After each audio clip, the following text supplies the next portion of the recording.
ఉంది ఇప్పుడు 4 ఏళ్ళు ఇస్తుంటే మంచిదేనా? ఓకే. చంద్రబాబు గారు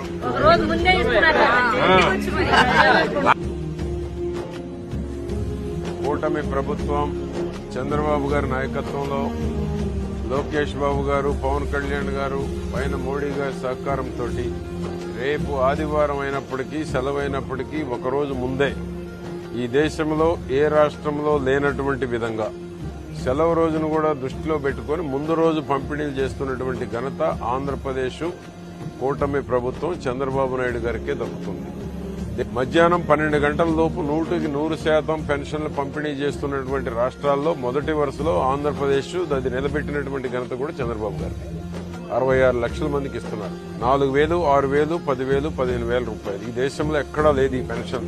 ఈ తరహా పెన్షన్లు ఇంత పెద్ద మొత్తంలో ఈ దేశంలో ఏ రాష్ట్రంలో కూడా లేనటువంటిది ఒక ఆంధ్రప్రదేశ్ లో మాత్రమే చంద్రబాబు గారి నాయకత్వంలోనే జరుగుతాం. కనుక పేదల సంక్షేమం దేశంలో ఫస్ట్ ఫ్రంట్ లైన్ లో ఆంధ్రప్రదేశ్ ఉంది. మోడీ గారు కూడా దీన్ని అభినందిస్తా ఉన్నారు. ఆ విధంగా ఈ యొక్క ప్రభుత్వం ఉండాలని ప్రజలు కోరుకుంటా ఉన్నారు. ప్రజల గురించి ఆలోచించేటువంటి చంద్రబాబు నాయుడు గారే మాకు కావాలని ప్రజలు కోరుకుంటా ఉన్నారు. సంక్షేమానికి ఫస్ట్ ప్రయారిటీ, సెకండ్ అభివృద్ధి, తర్వాత పెట్టుబడులు, అదే విధంగా ఉద్యోగ అవకాశాలు కల్పించాలనేటువంటి సంకల్పంతో ఈ రోజు రాష్ట్రం ముందుకెళ్తా ఉంది. చంద్రబాబు గారు, లోకేష్ బాబు గారి కష్టం పెట్టుబడులు రావాలి, ఆదాయం పెరగాలి, పెరిగిన ఆదాయం పేదలకు పంచాలి అనేటువంటి సంకల్పం చంద్రబాబు నాయుడు గారి యొక్క ఆలోచన.